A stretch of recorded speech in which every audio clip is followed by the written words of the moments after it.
അമ്മ മനസ്സിൻ്റെ പുതിയൊരു എപ്പിസോഡിലേക്ക് എല്ലാവർക്കും സ്വാഗതം. ചാനൽ ആദ്യമായി കാണുന്നവരാണെങ്കിൽ സബ്സ്ക്രൈബ് ചെയ്ത് കാണണേ. അപ്പോൾ കഴിഞ്ഞ എപ്പിസോഡിൽ അവസാനിച്ചത് മഹേഷിനെ സ്കൂളിൽ നിന്നും പിരിച്ചുവിടുന്നതായിരുന്നു. അവിടെ നിന്ന് അക്കൗണ്ടർ അയാൾക്ക് വേണ്ടുന്ന വേതനം കൊടുത്ത് പിരിച്ചുവിടുകയാണ്. ഇതാ നിങ്ങൾക്കുള്ള തക്കതായ പ്രതിഫലം എന്ന് അക്കൗണ്ടൻ്റ് പറയുന്നു. അത് കേട്ട് അരിശം വന്ന് മഹേഷ് മനസ്സിലോർക്കുന്നു. ചന്ദ്രികേ, എന്നെ നീ ജോലിയിൽ നിന്ന് പിരിച്ചുവിട്ടു അല്ലേ? നിന്നെ ഞാൻ വെറുതെ വിടില്ലടി. അവൻ ദേഷ്യത്തോടെ അവിടെ നിന്ന് ഇറങ്ങി നടന്നു. റോഡിലാകട്ടെ ക്യാബിന് വേണ്ടി വെയിറ്റ് ചെയ്ത് നിൽക്കുകയായിരുന്നു സിദ്ധുവും ചന്ദ്രികയും. സിദ്ധു ചന്ദ്രികയോട് ചോദിച്ചു, ചന്ദ്രികേ, മലരുമോൾ ഇന്ന് സ്കൂളിലേക്ക് വന്നിരുന്നോ? ആ, വന്നിരുന്നു സർ. അവൾ പഠിക്കുന്നുണ്ടോ? ഇതുവരെ നന്നായി പഠിച്ചിരുന്നു, പക്ഷേ ഇനി അങ്ങോട്ട് പഠിക്കുമോ എന്നൊന്നും അറിയില്ല. അതെന്താ നീ അങ്ങനെ പറയുന്നേ? സാറ് US പോകുന്നു എന്ന് പറയുന്നത് കേട്ട് അവളുടെ മനസ്സൊക്കെ ആകെ എന്തോ പോലെയാണ്. എപ്പോൾ നോക്കിയാലും സാർ അമേരിക്കയിൽ പോകുന്നതിനെ പറ്റി പറഞ്ഞുകൊണ്ട് സങ്കടപ്പെട്ടുകൊണ്ടിരിക്കും. അവളെ എങ്ങനെ സമാധാനിപ്പിക്കണമെന്ന് എനിക്കും അറിയില്ല. ഇന്ന് രാവിലെ കൂടി ഭക്ഷണമൊന്നും കഴിക്കാതെയാണ് സ്കൂളിലേക്ക് വന്നത്. എപ്പോൾ നോക്കിയാലും സങ്കടത്തിലാണ്. അപ്പോൾ സിദ്ധു പറഞ്ഞു, ഞാൻ മലരിനോട് സംസാരിച്ച് എല്ലാം ശരിയാക്കാം, അവളെ സമാധാനിപ്പിച്ചോളാം. അപ്പോൾ അങ്ങോട്ടേക്ക് പോവുകയായിരുന്ന മഹേഷ് റോഡ് സൈഡിൽ നിൽക്കുന്ന ചന്ദ്രികയും സിദ്ധുവിനെയും കണ്ടു. അവൻ ദേഷ്യത്തിൽ മനസ്സിലോർത്തു, ഭർത്താവിനെ ജോലിയിൽ നിന്ന് പിരിച്ചുവിട്ടിട്ട് കണ്ടവനോട് സംസാരിക്കുക, നിനക്ക് ഞാൻ കാണിച്ചു തരാം എന്നും പറഞ്ഞ് അവൻ അവർക്കടുത്തേക്ക് പോയി. പരിഹാസത്തോടെ ചിരിച്ച് അവൻ ചന്ദ്രികയോട് പറഞ്ഞു, എന്താ ചന്ദ്രിക, ഇപ്പോൾ സന്തോഷത്തിലാണോ? മനസ്സിൽ നല്ല സന്തോഷമായിരിക്കും അല്ലേ? എന്നിട്ട് സിദ്ധുവിനെ നോക്കിയിട്ട് കുറച്ചും കൂടി പരിഹാസത്തിൽ, എന്താ സാർ, ചന്ദ്രിക എങ്ങനെയുണ്ട്? നല്ലോണം കമ്പനി തരുമല്ലേ? അത് കേട്ട് സിദ്ധുവിന് ദേഷ്യം പിടിച്ചു. ഏയ് അങ്ങനെയല്ല, നിങ്ങളെ കമ്പനിയിൽ നല്ലോണം വർക്ക് ചെയ്യുന്നുണ്ടോ എന്ന് ചോദിച്ചതാ. എന്നിട്ട് പിന്നെയും ദേഷ്യത്തിൽ പറഞ്ഞു, നിങ്ങളെ പരിചയപ്പെട്ടത് മുതലാണ് ചന്ദ്രികയ്ക്ക് എന്നോടുള്ള ഇഷ്ടം കുറഞ്ഞത്. ഞങ്ങൾ പിരിഞ്ഞിട്ട് 7 വർഷമായി. എന്നാൽ ഡൈവോഴ്സ് ചെയ്യണമെന്ന് എനിക്കും തോന്നിയില്ല, ചന്ദ്രികയ്ക്കും തോന്നിയില്ല. എന്നാൽ ഇപ്പോൾ അവൾക്ക് തോന്നുന്നുണ്ടെങ്കിൽ അതിൻ്റെ കാരണം നിങ്ങളാണ് സാർ. അവളുടെ മനസ്സ് നല്ലോണം സാറിന് അറിയാമല്ലേ? അത് കേട്ട് സിദ്ധുവിന് ദേഷ്യം പിടിച്ചു. അതെന്താ സാർ, മറ്റുള്ളവരുടെ ഭാര്യമാരോട് നിങ്ങളെപ്പോലുള്ള ആൺകുട്ടികൾക്കൊരു പ്രത്യേക ഇഷ്ടം? നിങ്ങളെപ്പോലുള്ള ആളുകളുള്ളത് കൊണ്ടാണ് എന്നെപ്പോലുള്ള ആൺപിള്ളേർക്ക് ജീവിതം തന്നെ നശിച്ചു പോകുന്നത്. അത്ര നാളും ഞാൻ പറയുന്നത് കേട്ട് മിണ്ടാതിരുന്നവൾ നിന്നെപ്പോലുള്ള ആൾക്കാരെ പരിചയപ്പെട്ട് കഴിയുമ്പോൾ എന്താ ഇത്ര ധൈര്യം കിട്ടുന്നത്?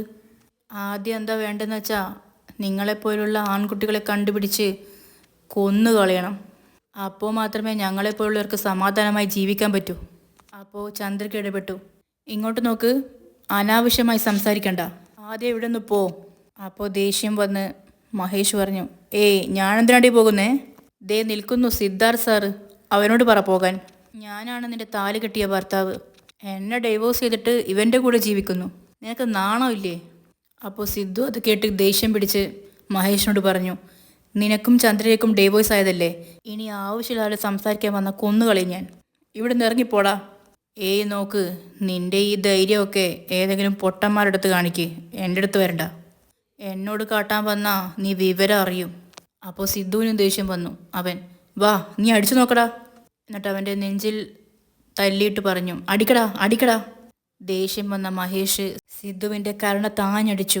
അപ്പോൾ തന്നെ സിദ്ധു തറയിലേക്ക് വീണു. ചന്ദ്രിക ഓടിച്ചെന്ന് സിദ്ധുവിനെ പിടിച്ചെഴുന്നേൽപ്പിക്കാൻ ശ്രമിച്ചു.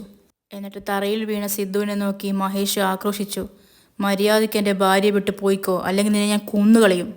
നിൻ്റെ അടുത്ത് എനിക്ക് അടങ്ങാത്ത ദേഷ്യമുള്ളത്. എന്നിട്ട് ചന്ദ്രികയെ നോക്കിയിട്ട് പറഞ്ഞു, ഏയ് എന്താടി, അവൻ വീഴുമ്പോൾ നിനക്ക് വിഷമം? അവൻ നിന്നെയാണോ അല്ലെങ്കിൽ നീ അവനെയാണോ വെച്ചിരിക്കുന്നത്? അവന് പ്രശ്നം വരുമ്പോൾ നീ വിഷമിക്കുന്നു, നിനക്ക് പ്രശ്നം വരുമ്പോൾ അവൻ വിഷമിക്കുന്നു. എന്താടി, അവൻ നിന്റെ ഭർത്താവാണോ? അപ്പോൾ ദേഷ്യത്തിൽ ചന്ദ്രിക മഹേഷിനോട്, അതേടാ, അവൻ എൻ്റെ ഭർത്താവാണ്, അതിന് നിനക്കെന്താടാ? അത് കേട്ട് ഞെട്ടിത്തെറിച്ച് സിദ്ധു ചന്ദ്രികയെ നോക്കി. ഓ അത്രക്കായോ നീ എന്നും പറഞ്ഞ് മഹേഷ് ചന്ദ്രികയെ തല്ലാൻ വേണ്ടി കൈ ഓങ്ങിയതും സിദ്ധു അവൻ്റെ കൈയിലേക്ക് പിടിച്ച് തടഞ്ഞു. കൈ പിടിച്ചൊടിച്ച് അവനെ തറയിലിരുത്തി നല്ലോണം മുഖത്തടിച്ചു. എന്നിട്ട് വാണിംഗ് കൊടുക്കും പോലെ മഹേഷിനോട് പറഞ്ഞു, ചന്ദ്രികയോടും മലരിനോടും നിന്റെ ആണത്തം കാണിക്കാൻ നിന്നാ കൊന്നുകളയും ഞാൻ. മര്യാദയ്ക്ക് ഇവിടെ നിന്ന് ഓടി രക്ഷപ്പെട്ടോ എന്നും പറഞ്ഞ് പിന്നെയും തല്ലാൻ പോയപ്പോൾ ചന്ദ്രിക സിദ്ധുവിൻ്റെ കയ്യിൽ പിടിച്ചു.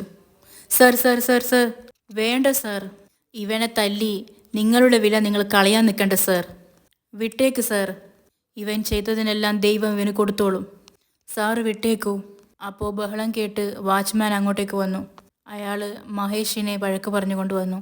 ഏയ് മഹേഷ്, നിങ്ങളിവിടെ എന്താണ് ചെയ്യുന്നത്? ഇവിടുന്ന് പോയിക്കോളൂ. മഹേഷ് അപ്പോൾ ചന്ദ്രിക നോക്കിയിട്ട് പറഞ്ഞു, ഏയ് നീ ആളെ വെച്ച് എന്നെ അടിക്കുകയാണോ? എൻ്റെ മേലെ കൈവച്ചു, നീ എന്നെ നോക്കിക്കോ, നീ ഇതിനെ അനുഭവിക്കും, നീ പോടാ എന്നും പറഞ്ഞ് സിദ്ധു മഹേഷിനെ ആഞ്ഞടിച്ചു, ദൂരേക്ക് എറിഞ്ഞു. അപ്പോഴാണ് അവർക്ക് രണ്ടുപേർക്കും ഓഫീസിൽ പോകാനുള്ള ക്യാബ് വന്നത്. സിദ്ധു ചന്ദ്രികയോട് പറഞ്ഞു, ചന്ദ്രികയെ വാ കയറ്. അവളെ ഇരുത്തി അവനും പുറകിൽ തന്നെ കയറിയിരുന്നു. കാറിലിരിക്കുമ്പോൾ രണ്ടുപേരും പരസ്പരം സങ്കടത്തോടെ നോക്കി നിന്നു.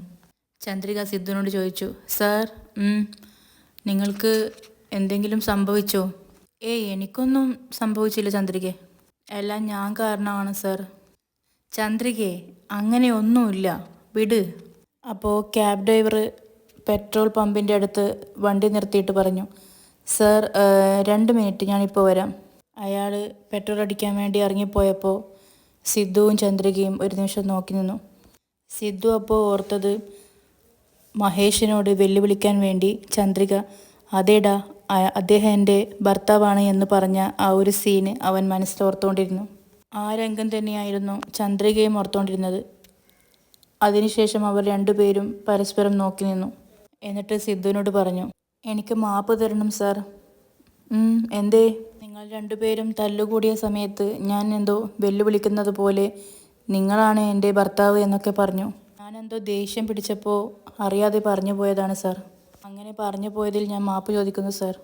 അപ്പോൾ സിദ്ധു മനസ്സിലോർത്തു, ചന്ദ്രികെ, നീ അതിന് മാപ്പ് ചോദിക്കേണ്ട ആവശ്യമേ ഇല്ല. നീ തെറ്റ് പറഞ്ഞാലല്ലേ മാപ്പ് ചോദിക്കേണ്ടു. നീ പറഞ്ഞത് പരമാർത്ഥമാണ്. അതിനുശേഷം പെട്രോൾ അടിച്ച് ക്യാബ് ഡ്രൈവർ കയറിയിരുന്നു. സാർ പോകാമല്ലേ? ആ ഓക്കെ. പോകുന്ന വഴിയിലെല്ലാം അവൻ സന്തോഷത്തിലായിരുന്നു. പിന്നെ കാണിക്കുന്നത് ബാറിൽ മദ്യപിച്ചുകൊണ്ടിരിക്കുന്ന മഹേഷിനെയാണ്. സിദ്ധു അവൻ്റെ മേൽ കൈവച്ചതോർത്ത് അവന് അരിശം കയറി വന്നു. സിദ്ധാർത്ഥ് തൻ്റെ ഭർത്താവാണെന്ന് ആക്രോശിച്ചുകൊണ്ട് ചന്ദ്രിക പറഞ്ഞതോർത്ത് അവനക്ക് സഹിക്കാൻ പറ്റിയില്ല. കോപമടക്കാനാവാതെ അവൻ മദ്യം വലിച്ചു കുടിച്ചു. അപ്പോഴാണ് അങ്ങോട്ടേക്ക് മനോഹർ അമ്മാവൻ വന്നത്. അയാൾ മഹേഷ് കുടിച്ചുകൊണ്ടിരിക്കുന്നത് കണ്ടു. മനോഹർ മനസ്സിലോർത്തു, ഇയാൾ ചന്ദ്രികയുടെ ഭർത്താവല്ലേ? മഹേന്ദ്രൻ ചന്ദ്രികയുടെ ഇവൻ്റെയും ഡൈവേഴ്സ് വാങ്ങിക്കൊടുത്തതാണ്. ഇനിയിപ്പോൾ ആ വിഷമത്തിൽ കുടിക്കുകയായിരിക്കുമോ? ശരി, അവിടെ ഇരുന്ന് അവനോട് സംസാരിച്ച് നോക്കാം. മദ്യപിക്കാനാണെങ്കിൽ ഒരു കമ്പനിയുമായി.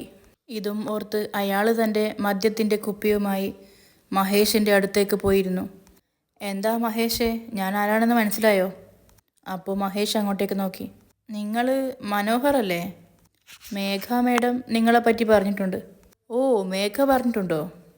ആ, അല്ല, മലര് പഠിക്കുന്ന സ്കൂളിൽ ബസ് ഡ്രൈവറായിട്ട് ജോലി നോക്കുന്നുണ്ടെന്ന് കേട്ടു. എന്തായി? മലര് നിങ്ങളോട് നല്ലോണം സംസാരിക്കുകയൊക്കെ ചെയ്യുന്നുണ്ടോ? അപ്പോൾ ദേഷ്യത്തിൽ മഹേഷ്, ആ മഹേന്ദ്രൻ അതിന് വിട്ടില്ല. പ്രിൻസിപ്പാളിൻ്റെ അടുത്ത് പരാതി പറഞ്ഞ് എന്നെ ജോലിയിൽ നിന്ന് പിരിച്ചുവിട്ടു. അത് കേട്ടതും മനോഹർ ഞെട്ടിപ്പോയി. ഇതൊക്കെ എപ്പോൾ സംഭവിച്ചു? ഇന്ന് രാവിലെ. ഓ, ആ വിഷമത്തിലാണോ ഇവിടെ വന്ന് മദ്യപിക്കുന്നത്? ആ, എന്തായാലും മഹേന്ദ്രൻ അങ്ങനെയൊന്നും ചെയ്യാൻ പാടില്ലായിരുന്നു. ചന്ദ്രികയെ നിന്നിൽ നിന്ന് പിരിച്ച പോലെ ഇപ്പോൾ മലരിനെയും പിരിക്കാൻ നോക്കുകയാണോ? അയാളെ വെറുതെ വിടരുത്, അയാൾക്ക് നല്ല പണി കൊടുക്കണം. അപ്പോൾ മഹേഷ്, അതിനു വേണ്ടി തന്നെയാണ് ഞാനും കാത്തിരിക്കുന്നത്. ചന്ദ്രിക മഹേന്ദ്രനെയും സിദ്ധുവിനെയും ഒരുമിച്ച് കൂട്ടി എന്നെ വല്ലാതെ നാണം കെടുത്തി. അവർക്ക് എല്ലാവർക്കും ഉള്ള പണി കൊടുക്കണം. അപ്പോൾ മനോഹർ ചോദിച്ചു, ആദ്യം നീ ആർക്കാ പണി കൊടുക്കാൻ ഉദ്ദേശിക്കുന്നേ? മഹേന്ദ്രനെയോ സിദ്ധാർത്ഥിനെയോ അല്ലെങ്കിൽ ചന്ദ്രികയ്ക്കോ? അത് കേട്ട് ബോട്ടിലുണ്ടായിരുന്ന മുഴുവൻ മദ്യവും ഒറ്റവലിക്ക് കുടിച്ചു മഹേഷ്. എന്നിട്ട് പറഞ്ഞു, എനിക്ക് അവർ 3 പേർക്കുള്ള പണി കൊടുക്കണം. അപ്പോൾ താടി തടവിക്കൊണ്ട് മനോഹർ പറഞ്ഞു, 3 പേർക്കുള്ള പണിയാവുമ്പോൾ എൻ്റെ അടുത്തൊരു ഐഡിയ ഉണ്ട്. എന്ത് ഐഡിയ? ചന്ദ്രികയെയും മലരിനെയും നീ കിഡ്നാപ്പ് ചെയ്. അത് കേട്ട് മഹേഷ് ഞെട്ടിപ്പോയി. അവരെ ഇവിടുന്ന് എവിടേക്കെങ്കിലും ദൂരേക്ക് കൊണ്ടുപോ. ഇങ്ങോട്ട് നോക്ക്, ഈ കാര്യം നീ ചെയ്താൽ ആ മഹേന്ദ്രനും സിദ്ധാർത്ഥിനും ഒരുപോലെ അടികിട്ടും. ചന്ദ്രികയ്ക്കും പണി കൊടുത്ത പോലെ തന്നെയായി. അത് കേട്ട് മഹേഷിനും അത് നല്ലൊരു ഐഡിയ ആണെന്ന് തോന്നി. അത് ശരി, പക്ഷേ ചന്ദ്രികയും മലരിനെയും ഞാൻ എങ്ങനെയാണ് കിഡ്നാപ്പ് ചെയ്യുക? അപ്പോൾ ആലോചിച്ചുകൊണ്ട് മനോഹർ പറഞ്ഞു, അതിനൊരു ഐഡിയ ഉണ്ട് എന്നും പറഞ്ഞ് ഐഡിയ മഹേഷിന് വിശദീകരിച്ചു കൊടുത്തു. എന്നിട്ട് പറഞ്ഞു, ഇങ്ങോട്ട് നോക്ക്, ഈ ഐഡിയ നീ ഉപയോഗിച്ചാൽ ചന്ദ്രികയെ നിനക്ക് പിടിക്കാം. അതിനുശേഷം ചന്ദ്രികയും മലരിനെയും എവിടെയെങ്കിലും ദൂരേക്ക് കൊണ്ടുപോകും. നിനക്ക് തിരുനെൽവേലിയിൽ ആരോ അറിയുന്ന ആളുണ്ടെന്നല്ലേ പറഞ്ഞേ? അപ്പോൾ മഹേഷ് പറഞ്ഞു, എൻ്റെ ഫ്രണ്ട് ഒരാൾ ശ്രീലങ്കയിലുണ്ട്. ശരി, അവിടെ നിനക്ക് കൊണ്ടുപോകാൻ പറ്റുവാണെങ്കിൽ അവിടെ കൊണ്ടുപോയിക്കോ. അവിടെ പോയി നീ ചന്ദ്രികയെ കല്യാണം കഴിക്കുകയോ അടിമയായി വെക്കുകയോ എന്തെങ്കിലും ചെയ്യുക, അതൊക്കെ നിൻ്റെ ഇഷ്ടം. അങ്ങനെ നീ ചെയ്തെന്ന് വെച്ചോ, 3 പേർക്കും ഒരുമിച്ചുള്ള പണിയായി. മഹേന്ദ്രൻ, സിദ്ധാർത്ഥ്, ചന്ദ്രിക ഇവർക്ക് 3 പേർക്കുമുള്ള ശരിയായ മറുപടിയാവും. എന്നിട്ട് തനിക്ക് വേണ്ടി ഒഴിച്ചു വെച്ച ഗ്ലാസ്സിലെ മദ്യമെടുത്ത് മനോഹർ മഹേഷിനെ നീട്ടി. ഇതും കൂടി കുടിക്ക്, എന്നിട്ട് ആലോചിച്ച് നോക്ക്. കുടിച്ചോ? അവൻ അത് സന്തോഷത്തോടെ വലിച്ചു കുടിച്ചു. പിന്നെ കാണിക്കുന്നത് സിദ്ധു ഉറങ്ങുന്നതാണ്. അവന് പെട്ടെന്നൊരു കോൾ വരുന്നു. സിദ്ധുവിൻ്റെ ഒരു ഫ്രണ്ടായിരുന്നു അത്. അവൻ കോൾ എടുത്തു. അവൻ ബർത്ത്ഡേ വിഷ് ചെയ്തു. സിദ്ധു താങ്ക്സ് പറഞ്ഞു. അപ്പോൾ അവൻ ചോദിച്ചു, ബർത്ത്ഡേക്ക് എന്തൊക്കെയാടാ പ്ലാൻ ചെയ്യുന്നേ? അപ്പോൾ നിരാശയോടെ സിദ്ധു, ഒന്നുമില്ലടാ, ചന്ദ്രിക എൻ്റെ ലവ് ആക്സെപ്റ്റ് ചെയ്തില്ല. ഈ ദിവസം എനിക്ക് മറക്കാൻ പറ്റാത്ത ദിവസമായിരിക്കും. വിഷമിക്കാതെടാ, ചന്ദ്രിക നിൻ്റെ ലവ് ആക്സെപ്റ്റ് ചെയ്യുമെന്നുള്ള വിശ്വാസം നിനക്കുണ്ടോ? അവൾക്ക് എന്നോട് ഉള്ളിൽ സ്നേഹമുണ്ടടാ, പക്ഷെ അത് പുറത്ത് കാണിക്കുന്നില്ല. അവൾക്ക് എന്തോ പുറത്തു പറയാൻ വിഷമമുള്ളതുപോലെ തോന്നുന്നു. അപ്പോൾ ഫ്രണ്ട് പറഞ്ഞു, എന്താടാ ചെയ്യുക, ചന്ദ്രിക ഒരു ഗ്രാമത്തിലെ പെൺകുട്ടിയല്ലേ, സാധാരണ പെൺകുട്ടി. ഒരു വട്ടം ഡൈവോഴ്സ് ആയതുമാണ്. ഒരാൾ ലവ് ചെയ്യുന്നെന്ന് പറഞ്ഞാൽ പെട്ടെന്ന് ആരെങ്കിലും സ്വീകരിക്കുമോ? അവൾക്ക് നിന്നെ ഇഷ്ടമായാലും അത് നിന്നോട് പറയാൻ അവൾക്കൊരു ബുദ്ധിമുട്ടുണ്ടാകും. അപ്പോൾ സിദ്ധു പറഞ്ഞു, അവളിങ്ങനെ മനസ്സിൽ സ്നേഹം വച്ചാൽ എപ്പോഴാണ് ഞങ്ങൾക്ക് ഒരുമിച്ച് ജീവിക്കാൻ കഴിയുക? അപ്പോൾ ഇന്നത്തെ എപ്പിസോഡ് ഇവിടെ അവസാനിക്കുകയാണ്. അടുത്ത ഭാഗം കുറച്ച് നോക്കാം. സിദ്ധു നൈറ്റിൽ ടെറസിൽ കൂടി നടന്നുകൊണ്ടിരിക്കുമ്പോൾ ചന്ദ്രികയുടെ മുറ്റത്ത് എന്തോ എഴുതി വച്ചത് കണ്ട് അവൻ അങ്ങോട്ടേക്ക് ഓടി വന്നു. അപ്പോൾ ഇവിടെ അവസാനിക്കുകയാണ്. പുതിയ നല്ല എപ്പിസോഡുമായി ഞാൻ വീണ്ടും വരും വരേക്കും എല്ലാവർക്കും ടാറ്റ ബൈ.